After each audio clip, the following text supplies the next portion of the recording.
If a police officer wants to, just walk right into your home and read your physical diary, they need a warrant. Right. They need probable cause, they need a judge's signature, and a very specific reason to invade your private space.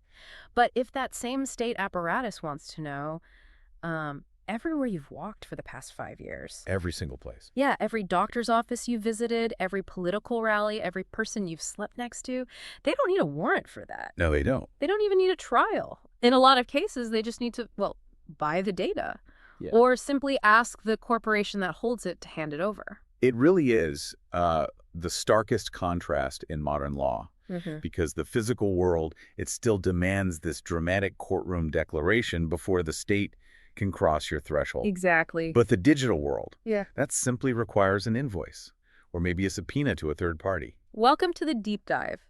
Today, we aren't looking at some massive corporate data leak or a rogue wiretap or, a specific surveillance scandal. We're looking at something much quieter. A much quieter and I think vastly more profound transformation of your life. So we've got a stack of sources in front of us today, specifically excerpts from a really comprehensive legal and social analysis. Yeah, it's titled The Lone Wolf in the Surveillance Pack, Part 2, The Consent You Never Gave. Right. And this text, it meticulously walks through the evolution of, assent, assumed consent, automatic consent, silent consent, and ultimately what they call the dissolution of explicit consent. And our mission today for you listening is to track exactly how Fourth Amendment protections in the United States were dismantled. Piece by piece. Piece by piece. And the key here is understanding that it happened without force. I mean, no doors were kicked in, no windows were shattered. Right. It was all paperwork. Exactly. We're going to take a very unhurried analytical approach today to map out how a fundamental human right shifted, utilizing nothing more than legal doctrine, judicial precedent, and just endless streams of paperwork. And look, the goal here isn't outrage. We're not trying to make you angry. The goal is simply to locate the coordinates of this shift, to see how it happened. Okay, let's unpack this by establishing a firm baseline, because to understand the shift, we really need to look at what the Fourth Amendment was originally engineered to do, right? Let's go back to the beginning. When the founders drafted it, they were reacting to literal physical intrusions, specifically the British use of what were called writs of assistance. Which were basically blank checks. Yeah, blank checks for soldiers to just rifle through colonial homes looking for smuggled goods.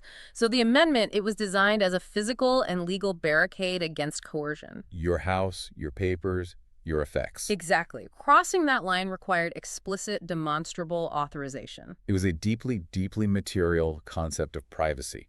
The legal shield was forged for a world of atoms, not bits. I mean, the constable had to physically pry open your desk drawer. And the paradox, and this is really at the heart of the source material we're examining today, is that those authors from the 18th century could never, ever have anticipated the paradigm we live in now. It would be science fiction to them. Complete science fiction. A world where you, the citizen, voluntarily hand over your most intimate data to private corporations. And you do it long before the government ever even thinks to ask for it. So the legal framework was built to protect you from an adversary trying to forcefully extract your secrets. Yes. But it just completely short-circuits when it's confronted with a society that, willingly broadcasts its internal state to a server every single millisecond. It just doesn't know how to compute that. And the text points this out with just chilling clarity. There was no single moment of surrender. There was no big headline announcing, the end of digital privacy. No, just a really slow erosion. Yeah. Intrusion was replaced by access. Right. And that access was granted entirely through your active participation in modern life. The Fourth Amendment itself, it remained totally unchanged in its text. The ink is exactly the same. The ink is the same. If you look at the Constitution right now, it's identical. But the application of what actually constitutes a search or a seizure, it's softened to the point of basically irrelevance in the digital sphere. Because the government doesn't need to break down your door anymore. Why would they? You bought the device that tracks your movements, you carried it in your pocket, and you accepted the terms of the software that logged all your communications. But, relying on that original 18th century logic, it breaks down immediately when we start to look at the foundational legal principle that actually made all of this possible. Yeah, the legal loophole. Right. We have to look at what is essentially the master key of the surveillance state, and that's the third-party doctrine. We really do. Because the shift from a physical search to this invisible data extraction, it relies entirely on how the law defines the ownership of information. Right. So explain the third-party doctrine plainly for us, because it sounds so simple, but it's massive. It is. The third-party doctrine establishes a brutally simple premise. Information that you voluntarily disclose to a third party carries no reasonable expectation of privacy. Wow. Information given to a third party is no longer private. That's the crux of it. It sounds, I don't know, highly logical on the surface, Right. but the application of that is just staggering. Oh, it's immense. Let's trace the mechanics of how this actually functions in the real world. Historically, the law really struggled with the idea of partial privacy. It wanted things to be black and white. Exactly. It favored binary categories. You either kept a secret entirely to yourself locked in your house, or you exposed it to the whole world. There wasn't really a middle ground. So where did that start to change? Or rather, where did the legal precedent get set? Well, you look at the 1970s, cases like Smith v. Maryland. That case really solidified this doctrine, and it was regarding pen registers. Remind us what a pen register is. It's a device that records the phone numbers a person dials. Just the numbers, not the audio of the call. Okay, right. And the Supreme Court ruled that because the caller voluntarily conveyed those numerical digits to the telephone company. Because they had to connect the call. Exactly, so the company could route the call. Because of that, the caller could not claim a privacy interest in those numbers. The court basically said, you gave this info to the phone company, so it's not yours to keep secret anymore. I always go back to that classic analogy of sending a letter through the mail. That's a perfect one. If I lick the stamp and I hand a sealed envelope to the post office, the physical content of that letter, what's written on the paper inside, that is protected by a warrant requirement. Right, they can just open it. But the outside of the envelope, the to and from addresses, the postage, the routing information, that is not protected. I handed that outward-facing information to a third party so they could deliver it. And that outside information is the metadata. Right. It's the metadata. And the distinction between content and metadata. That is the precise fault line where privacy just collapsed. How so? Well, think about it. In the era of the sealed paper envelope, the metadata didn't tell you all that much, it just told you John wrote a letter to Mary. Sure.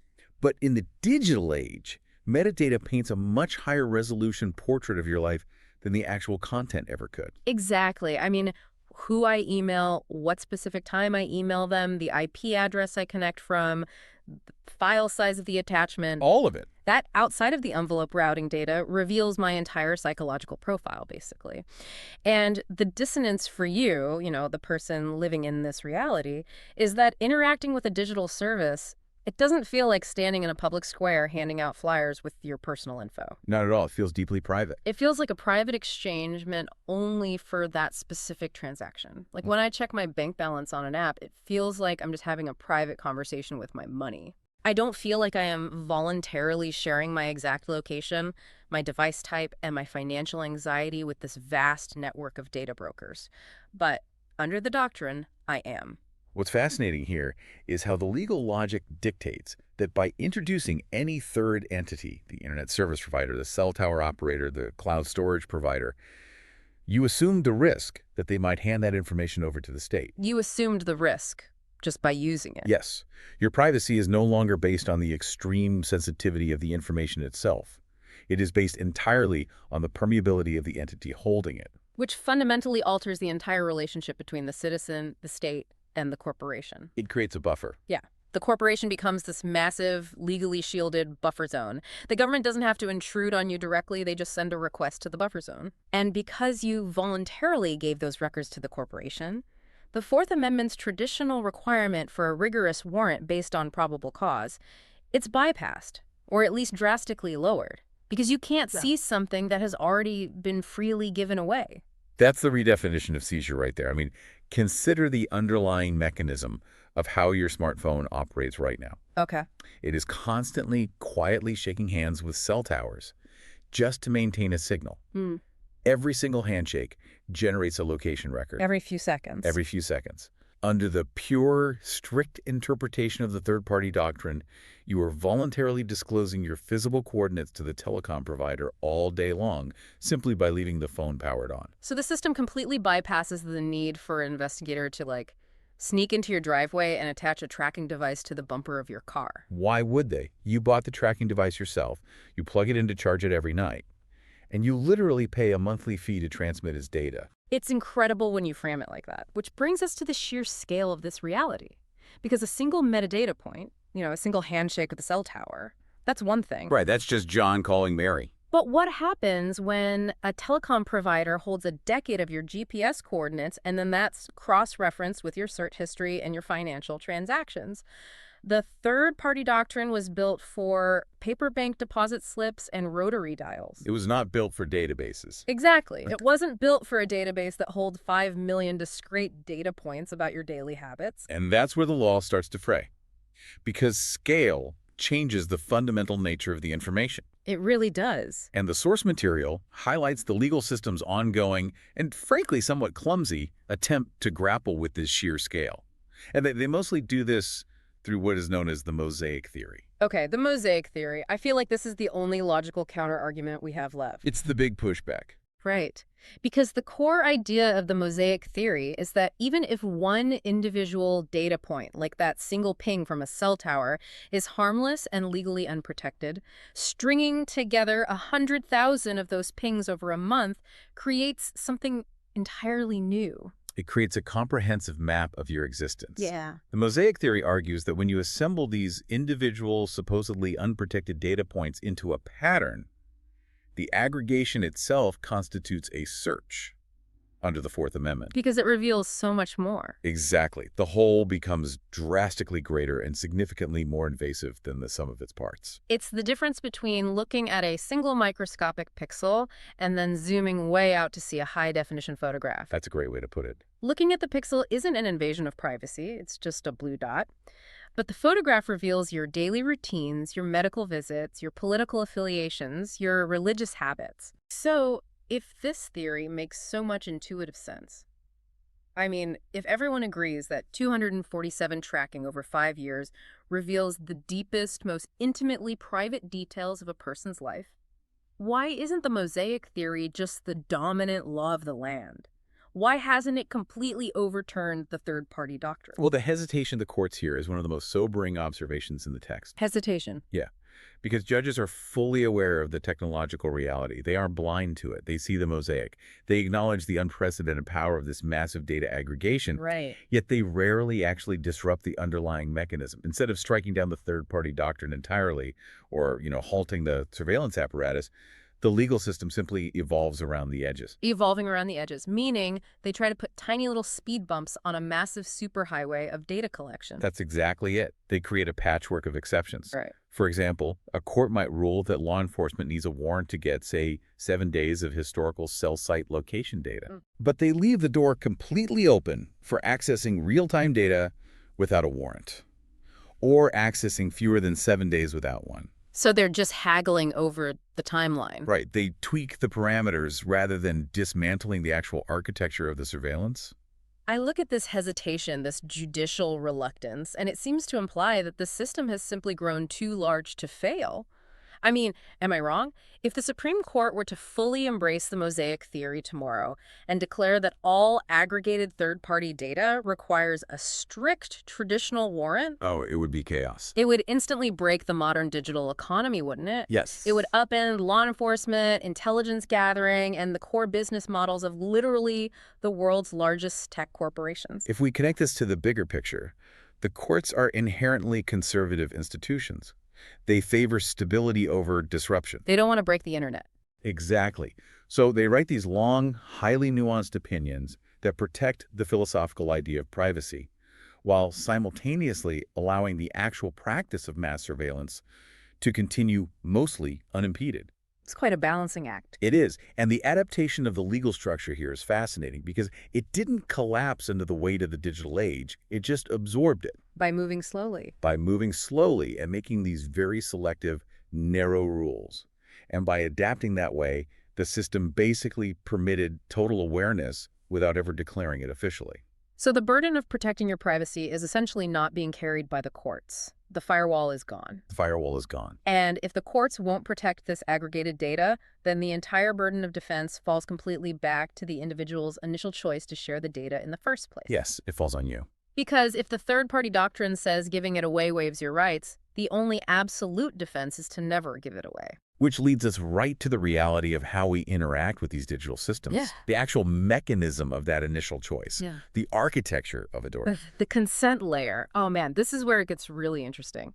Because this is where the abstract legal theories about constitutional rights crash headfirst into the reality of staring at a smartphone screen at 2 a.m. We've all been there. The source material spends a lot of time analyzing the role of terms of service agreements, Yeah. these silent, binding contracts that essentially act as the gatekeepers to modern society. The text forces us to look really closely at the psychological reality of automatic consent. Yeah. I mean, consider the interface itself. A pop-up blocks your access to an app. It contains 40 pages of dense, microscopic legal language. Legalese. Right. And the human brain is simply not equipped to parse tens of thousands of words of liability waivers, data sharing clauses, and arbitration agreements for every single digital interaction. It's impossible. And the architects of these platforms, they know this. We aren't talking about a mutual contract negotiation where two parties sit down in a boardroom. Not at all. The text states it perfectly. Terms of service are not designed to be read, they are designed to be completed. It's a UI hurdle. And that distinction between a document meant for actual communication and a procedural hurdle, it is vital. Because the system just wants you inside. Exactly. The friction point is engineered to be cleared instantly. Access is the priority. The buttons are color-coded. They're placed right where your thumb naturally rests on the screen. Right, the big bright blue button. Yeah, all driving toward a single reflexive action. You scroll aggressively to the bottom, you click I agree, and in that tiny fraction of a second, under the eyes of the law, you have just engaged in informed, voluntary disclosure. It's wild. You have legally consented to the API, pulling your contacts, your background location refreshing constantly, and your behavioral surplus being packaged and sold to advertisers. Because, and this is the trap, if you decline, if you actually try to exercise your right to withhold consent, you don't get to participate. You're locked out. Try declining the terms of your email provider, or your bank's app, or the operating system of your laptop. You become a digital ghost. You cannot function in a modern economy without submitting to the click wrap agreement. It's an illusion of choice. So compliance becomes mandatory in practice, even if it remains, quote unquote, voluntary in legal theory.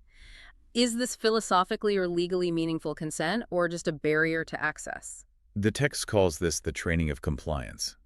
The system doesn't actually need to force you to agree with the threat of state violence. It trains you to agree through Pavlovian repetition. Pavlovian. Yes. The text observes, and I'll quote here, repeat it enough, it becomes reflex. You do not question the terms. You anticipate the checkbox. Oh, wow. You anticipate the checkbox. Think about the cookie banners you click away every single day on the web.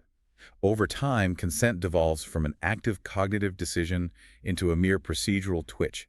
It's basically just an involuntary muscle movement necessary to clear a screen so you can read an article. And when consent becomes automatic like that, it completely inverts its original purpose. Yes, it does. It stops being a shield for the user to protect their boundaries, and it becomes a sword for the system to defend its extractions. The sources describe a really common scenario to illustrate this.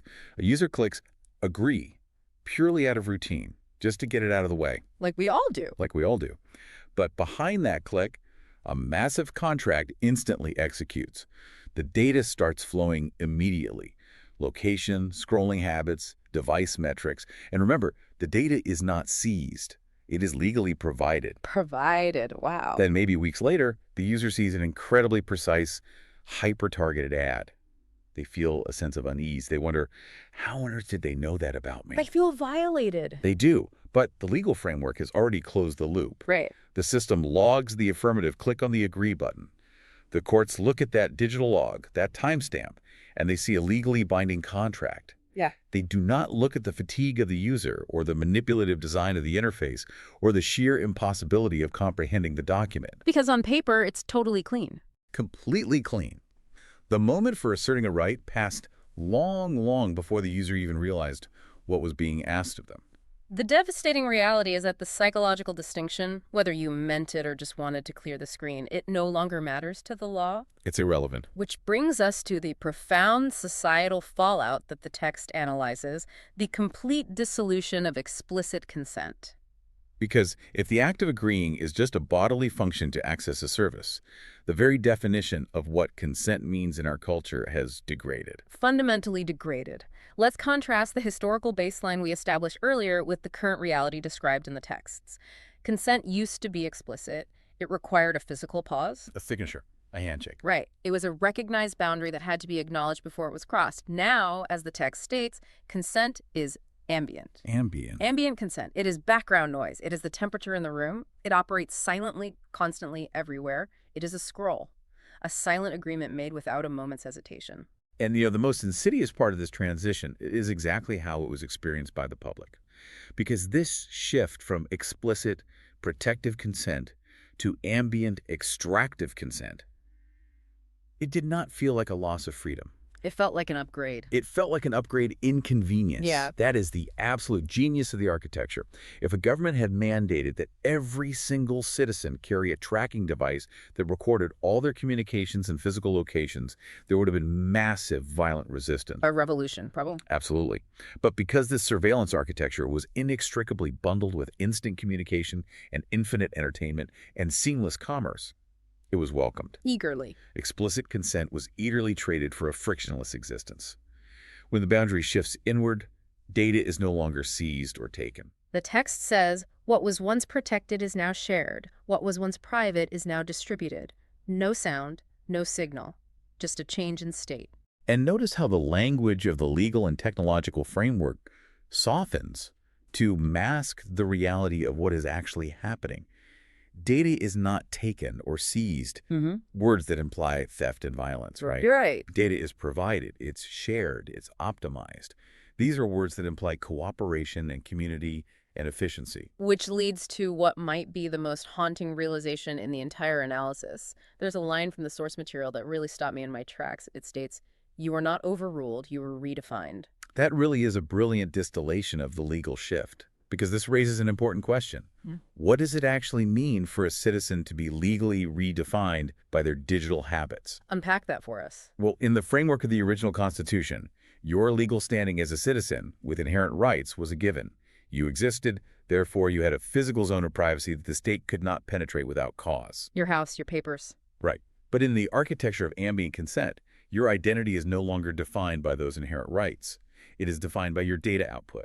You are legally categorized as just like a node in a network producing behavioral surplus. Exactly. And because you are continuously consenting to the extraction of that surplus via the third-party doctrine and those click-wrap agreements, the legal system no longer views you as a private citizen possessing secrets. What does it view you as? It views you as a willing participant in a data marketplace, a transparent entity. Wow. The Constitution still exists. It hasn't been suspended by some dictator. But you, the citizen, have been reclassified into a new category, a voluntary sharer of third-party data in which the protections of that Constitution no longer practically apply. Because the law absorbs behavior until the behavior becomes the rule itself. I mean, if 300 million people click agree 10 times a day, the law simply bends around that new reality. The framework adjusted without resistance simply because it no longer faced any. If everyone is consenting all the time, there is basically no breach of privacy for a judge to adjudicate. So, what does this all mean? We arrive at the culmination of this analysis. We need to locate the precise inflection point. The text identifies a turning point, a literal coordinate in legal history that passed by completely unnoticed. And it passed long before anyone realized what was happening. If we look at the totality of what we've unpacked today, the massive expansion of the third-party doctrine, the reluctance of courts to enforce the Mosaic theory, the psychological conditioning of terms of service, and the complete redefinition of the citizen. Where exactly did the system turn? The inflection point was the exact moment the legal framework stopped functioning as a shield to protect citizens from surveillance and instead became an apparatus designed to protect the system that conducts the surveillance. The laws, the doctrines, the endless pages of terms of service, they are no longer there to ensure your privacy. They are there to legally indemnify the companies extracting the data. And the government agencies purchasing it. The paperwork exists entirely to protect the process, not the person. The sources make it undeniably clear, and we really want you to just sit with this fact. There is no grand conspiracy here. There is no shadowy cabal of villains twirling their mustaches. None. Tech companies just built highly engaging platforms that people genuinely wanted to use. The The government utilized existing legal doctrines that the courts patiently approved, and citizens eagerly clicked agree to get access to the tools they desired. We built the invisible architecture ourselves, click by click. The system holds, as the text notes, not because it was hidden in the dark, but because it was accepted without attention in the very bright light of day. It is a tragedy of small, intensely reasonable steps. Each legal shift was justified by a specific, narrow case. Each user interface tweak made the app slightly faster. But together, assembled into a mosaic of their own, they dissolved a fundamental constitutional right into ambient background noise. And we are just sitting inside the coordinates of that reality. We traded the physical barricade of the Fourth Amendment for the convenience of the digital age. Yeah. And the most terrifying part, the transaction was entirely 100% legal. Which leaves us with a final thought to ponder as we close out this deep dive today. For those of us who lived through the transition from, noisy dial-up modems to seamless smartphones, the loss of privacy felt like a trade-off. We remember the before. We do. We remember when a phone was just a piece of plastic plugged into a wall. Exactly. We were trained into ambient consent, sure, but we still have a visceral memory of explicit consent. We know what it felt like to be unreachable. But what happens to the very concept of privacy for the next generation? For the kids being born right now? A child born today has their biometric data captured by smart monitors in the crib. Their cognitive development is tracked by educational software before they even reach kindergarten. Their entire social life will be mediated by platforms requiring terms of service that their parents blindly accepted on their behalf. They will learn to drive in cars that log their GPS coordinates and speed, silently transmitting it to insurance companies. They are completely, totally bathed in ambient consent from the exact moment they take their first breath. So the thought to mull over is this. If ambient, invisible consent is the only legal baseline they have ever known, and complete digital transparency is their native environment, what happens to the Fourth Amendment in 50 years? That's the question. Will the concept of a reasonable expectation of privacy eventually vanish from the legal lexicon entirely? Not because a Supreme Court justice finally strikes it down in some landmark case, but simply because there will be no one left alive who remembers what it actually feels like to have it. Yeah. Something to sit with the next time you clear a screen. Thanks for joining us on The Deep Dive.